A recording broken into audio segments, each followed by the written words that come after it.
as we bring Ben Beecken in. Ben, thanks for joining us. Let's just talk about it. Timberwolves draft, a lot of trades, felt Vikings-ish trading back. What do you think of the first 2 picks for the Timberwolves? Yeah, so they took Walker Kessler or they traded back from 19, I guess we should talk about first. There were a bunch of guys on the board that, would have potentially made sense if you believed any of the mock drafts that were out there. Some mock drafts even had the Wolves taking Walker Kessler, the 7-footer, 7'1" big man out of Auburn at 19. But the Wolves traded back, and they picked up 2 picks in the meantime, or along the way. They picked up 22 and 29. And then at 22, they picked Walker Kessler from Auburn, and he's 7'1", 7'5" wingspan. He had an insane 90% block rate, which was like the second highest in the last 2 decades in college.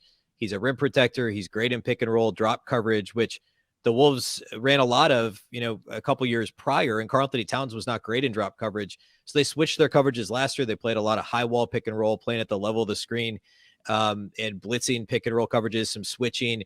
And Kessler doesn't do those things as well, but he does play drop. And so that suggests to me that 2 things. 1, the Wolves are going to play more drop coverage this year.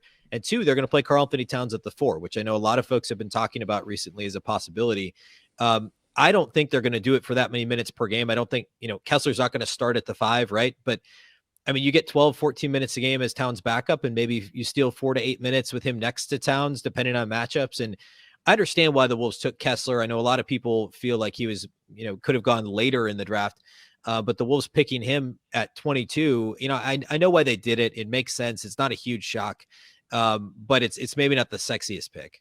You got Wendell Moore, who's technically a 6'5" forward guard. Is that kind of a sign of going young at the guards, knowing Anthony Edwards is your guy, and then trying to move D'Angelo Russell in that contract? I mean, I think they're looking for role players. D'Angelo Russell is a high usage guy. He's somebody that obviously wants to be the straw that stirs the drink and also get his own shots.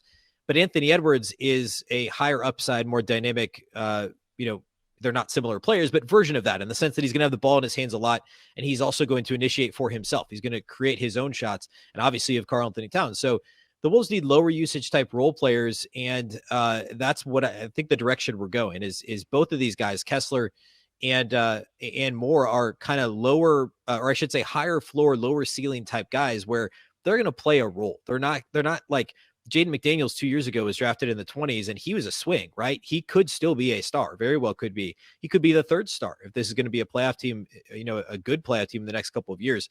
And I think both Kessler and Moore are going to be more, rotation type guys, potentially starting upside down the road, especially in the case of Moore. But I think they're more likely just kind of role player type guys. Ben, inevitably, there's going to be a guy. There's going to be a guy that the Wolves passed on, and other teams passed on as well, who's going to make teams feel foolish. Did you have any opinions on who that player might be that you were maybe rooting for the Wolves to take at 19 or even 22? I don't know about, so with the way the board fell, it actually fell pretty similarly to what I expected. Tari Eason was the guy I really liked that I thought had a chance to be at 19, or maybe the Wolves would trade a second rounder or 2 to go up a couple of spots to get Tari Eason. He went at 17 to the Rockets. So he's the guy in that range. Ochai Agbaji went much higher at 14. He's another guy who I thought had an outside chance of falling. In terms of guys that went around or after the Wolves, so they traded out of 19. They ended up picking up 22 and 29. Malachi Branham went to the Spurs at 20, so 1 pick after the Wolves traded away from 19. I like Branham quite a bit. I think he's somebody who is a well-rounded type, higher upside player than a Wendell Moore, who they got in the mid-20s at 26. So maybe him. I just don't, I don't know that he'll be that much more impressive. There were some teams that reached for guys that I was surprised went in the first round. That honestly, I like Wendell Moore just as much as you look at the guys drafted between Kessler and him, like him just as much as Marjan Beauchamp, who the Bucks got at 24, and Blake Wesley from Notre Dame, who the Spurs got at 25. Both players that were rumored to be potential Wolves picks. I like Wendell Moore just as much or better. So for me, it's the guys that almost made it to the Wolves, and particularly Tari Eason. And so when you look at these trades, I mean, honestly, the Vikings fans were like booing from their homes because you could see what Twitter was saying. Do you think, like, when it's all said and done, when the smoke clears, ESPN starts doing their thing, Locked On starts doing their thing, how do you think the fans are going to take to some of these trades when you look at players that are getting missed at the spots that they could have taken them at? Yeah, I mean, it's tough with the NBA draft, especially. It's so much about. I mean, it's this way in all sports, right? It's all about value and how many. There's the famous NFL draft trade chart, like the points that each pick is assigned, and honestly, if you look at what the Wolves did, they essentially traded. I mean, sitting here right now, they traded the 19 and 3 future second rounders reportedly, and also the 29, which they acquired to get the 22 and the 26, and that doesn't actually look like great value. But if you hit on both of those guys and maybe you're trading those second rounders for additional future picks, then it doesn't matter, right? And Tim Connolly, now running the Timberwolves front office, has done a fantastic job, especially with, his misses were actually lottery type picks early in his tenure in Denver. Most of his hits were, obviously Nikola Jokic in the second round, Monty Morris, their current starting point guard in the second round. More recently, Minnesota native Zeke Naji, late first round, Bones Highland, late first round. Michael Porter Jr. was a bit of a swing, middle first round. He has a really good track record in this area of the draft, and Connolly does. And it's even year one, right? Like, I mean, there's plenty of guys who weren't very good year one, and by year 2, year 3, they're rotation type guys. I mean, guys that Connolly drafted, Malik Beasley, Juancho Hernan-Gomez were both first round picks by Connolly. They're still NBA rotation guys. They barely played as rookies. You could even talk about superstars like Jimmy Butler barely played as a rookie. So it's going to be really hard to evaluate this fully, unless, of course, like last year, or I guess a couple years ago now, Desmond Bane went with the last pick in the first round. And now he's one of the best 3-point shooters in basketball, was a starter on a really good team, one of the best teams in basketball this year. So there's those guys who could make you regret it pretty quickly.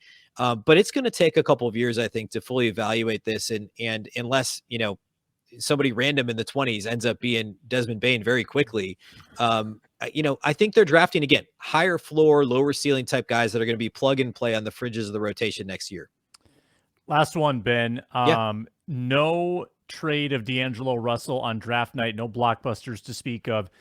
Do you think that increases the likelihood then that Russell is on the roster for the first game of the season? I think so. I know that there's a lot of folks reporting that it's more likely than not he's traded this offseason. I've maintained at Locked On Wolves, it's certainly possible he gets traded. They're obviously shopping him in a sense, right? They're obviously seeing what they could get for him. I still think the most likely scenario is he's on the roster. And I think it's because they were good last year with him, right? I mean, like, there's obvious reasons why he's not a perfect fit moving forward. I understand the logic of let's trade him now. Well, he's still got a year left on his deal, extension eligible. He's expiring next summer. But you were good with him on the roster. Obviously, he's got rapport with Karl-Anthony Towns. They were better with him on the floor than with him off the floor. And also, he is expiring next summer. So, yeah, you'd like to get something for him, but depending on what that something is, why not run it back, add a couple more pieces? And if he leaves next summer, you get the cap space. You could be active next offseason too. So, I think if they find the right situation, absolutely, he could be traded. It's very possible. But especially the fact that, as you mentioned, we got through draft night with no D'Angelo Russell trade. I would put it, this is maybe not the right way to, but I'm thinking like 75% chance he's still on the roster. Maybe it's a 60% chance, something like that. He's on the roster. More likely than not, I think he plays for the Wolves opening night next year. Although, a trade is always possible.